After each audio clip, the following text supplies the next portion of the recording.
Halo, perkenalkan, saya Anissa Zahra Naufani dengan NIM G0023213 dari kelompok SGD8 akan mempresentasikan materi tentang ekstremitas yang dipelajari di Laboratorium Anatomi Blok 1.2.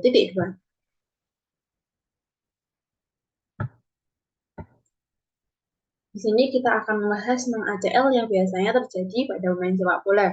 Untuk tahu itu kenapa dan apa saja yang terlibat, mari kita bahas satu persatu dari penyusunnya.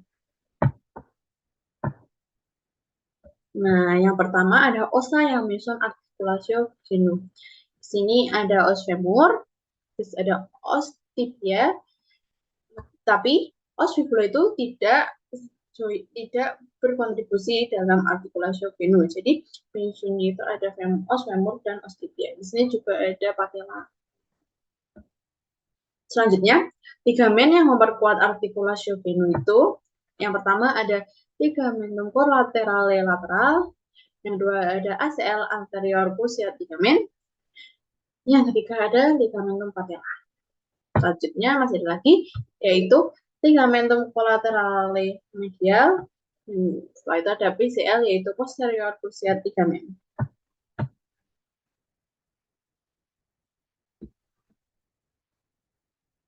Nah, terus muskulus dan tendon yang mendukung pergerakannya ada muskulus hamstring, muskulus quadriceps, dan muskulus gastrocnemius.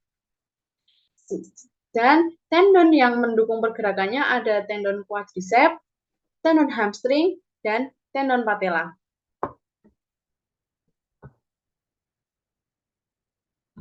Sini ada bursa khas. Bursa khas yang ada pada struktur ini ada suprapatella yang ada di tendon quadriceps dan tendon femur, copiteus di antara tendon copiteus dan lateral tibial condi, ada aserin yang terletak di pars accentinus dan tibia, dan 3 quadral ligamen subtendinosus yang berada di profunda ganglionus muscle, semimembranous di antara tendon dan semimembranous muscle prepatella di antara chin dan patella, subcutaneous infrapatella antara chin dan tibia, deep infrapatella di antara ligamen patella dan tibia. Selanjutnya lanjut ke vaskularisasi. Yang pertama, vaskularisasinya yang arteri, itu ada 3, ada arteri popliteal, yaitu arteri besar yang memasok darah kaya akan oksigen ke otot di patella. Arteri ini bertanggung jawab untuk menyalurkan darah ke tempat utama pergerakan lutut cedera ACL. Lutut. Nah, cedera ACL ini dapat mengaruhi popliteal yang dapat mengakibatkan keruntuhan pada arteri ini. Selanjutnya ada arteri fibular, yaitu arteri kecil yang memasok darah ke bagian bawah kaki. Nah, cedera ACL ini juga dapat menghambat atau mengaruhi jalannya darah dalam pembuluh arteri fibular ini yang bisa menyebabkan keruntuhan arteri ini.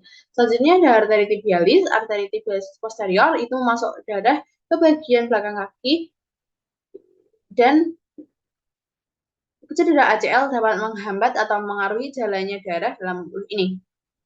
Selanjutnya kita membahas vaskularisasi vena. Vena popliteal itu vena utama mengembalikan darah ke jantung dari kaki. Nah, cedera ACL ini dapat mengaruhi atau memberi tekanan pada vena sehingga menyebabkan kerusakan pada vena popliteal. Selanjutnya ada vena itu vena kecil yang mengembalikan darah ke jantung dari kaki. ACL dapat mengaruhi atau memberi tekanan pada vena sehingga menyebabkan kerusakan pada vena popliteal. Nah, tadi cedera ACL tadi sudah dibahas apa saja yang menyusun pergerakan di ACL itu. Selanjutnya kita bahas tentang plexus brachialis yang berkaitan dengan cedera tangan atas.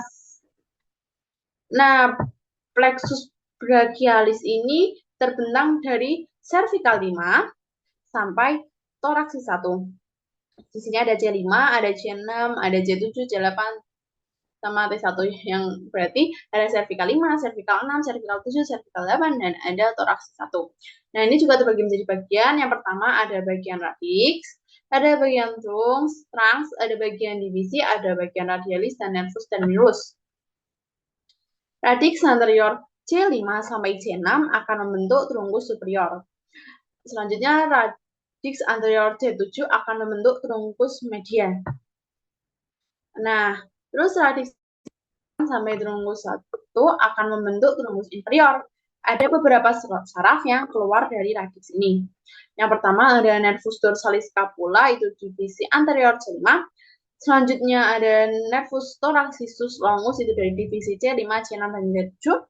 Selanjutnya ada subclaviculus, itu dari divisi anterior C5 dan C6. Selanjutnya ada trunkus juga dibagi jadi 3, yaitu trunkus superior, trunkus media, dan trunkus inferior. Nah, divisi anterior dari trunkus superior dan trunkus media akan membentuk fasciculus lateralis. Divisi posterior dari semua trunkus akan membentuk fasciculus posterior. Nah, divisi anterior dari trunkus inferior akan membentuk fasciculus medial. Tuh. Nah, jadi kalau divisi anterior dan dari trunkus superior dan trunkus akan membentuk fasciculus lateralis. Kalau yang divisi posterior itu akan membentuk fasciculus posterior, dan yang divisi anterior itu akan membentuk fasciculus medial. Tuh. Nah, selanjutnya di fasciculus ini juga ada beberapa saraf yang keluar. Yang pertama itu ada nervus pectoralis lateral, yang kedua ada nervus subscapularis superior, yang ketiga ada thoracolodorsalis, dan yang keempat ada nervus subscapularis inferior. Itu tadi nervus ya. Terus bagian akhir dari trunkus brachialis atau dikenal sebagai saraf terminal akan keluar beberapa saraf. Yang pertama dari fasciculus posterior itu akan keluar nervus axillaris dan nervus radialis. Dari fasciculus lateralis juga akan keluar nervus musculocutaneus.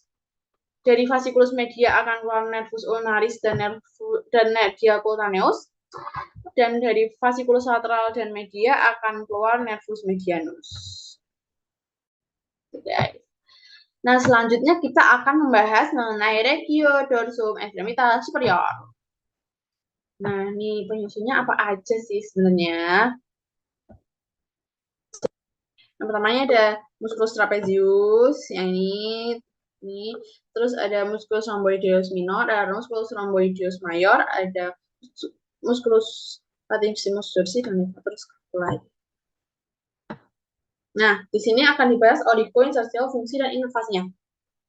Yang pertama, musculus trapezius itu origonya protuberantia occipitalis externa, prospinous focus vertebrae VC7 dan semua VT. Terus untuk insersionya itu ada clavicula, acromion, spina, scapulae. Ini tadi masih di musculus trapezius. Terus fungsinya untuk rotasi, abduksi scapula, dan fleksi brachium. Terus untuk inervasinya itu diinervasi oleh N accessorius. Nah, selanjutnya ada musculus latimus dorsi, itu origonya prospinous opus vertebrae VT7 sampai 12, spina iliaca costae bagian bawah. Dan insersionya ada di sulcus intertubercularis sendiri.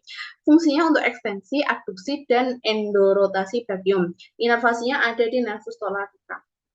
Nah, selanjutnya itu ada musculus rhomboideus major, itu origonya di proximal spinosus PT2 sampai 5, insersionya ada di margo medialis scapulae. Fungsinya untuk mengangkat dan abduksi scapula. Terus inervasinya ada di nervus dorsalis scapulae. Nah, selanjutnya itu ada musculus rhomboideus minor. Itu ini yang seperti tunjuk di mana, itu proximal origonya di proximal spinosus vertebrae VC7 dan VT1. Terus insersionya di margo medialis scapulae, dan fungsinya untuk mengangkat dan adduksi scapula. Dan diinervasi oleh nervus dorsalis scapulae. Nah, yang terakhir itu musculus levator scapulae itu ada di proximal transversus VC1 sampai 4, di insersio margo medialis scapulae angulus superior, dan fungsinya untuk mengangkat bagian medial, menarik bahu ke belakang. Dan musculus levator scapulae ini diinervasi oleh nervus dorsalis scapulae. Nah, yang terakhir ini ada wing scapula. Wing scapula adalah kondisi medis pada tulang terikat di mana tulang tersebut menonjol pada posisi normal dan menyerupai sayap. Kondisi ini disebabkan oleh kelemahan atau kelumpuhan otot-otot tulang terikat, cedera pada saraf otot, atau cedera pada tulang. Kondisi ini dapat menyebabkan rasa sakit dan kesulitan dalam melakukan aktivitas sehari-hari seperti mengangkat beban berat, menyisir rambut, dan mengganti pakaian. Nah, sekian yang dapat saya sampaikan, kurang lebihnya mohon maaf. Dan terima kasih.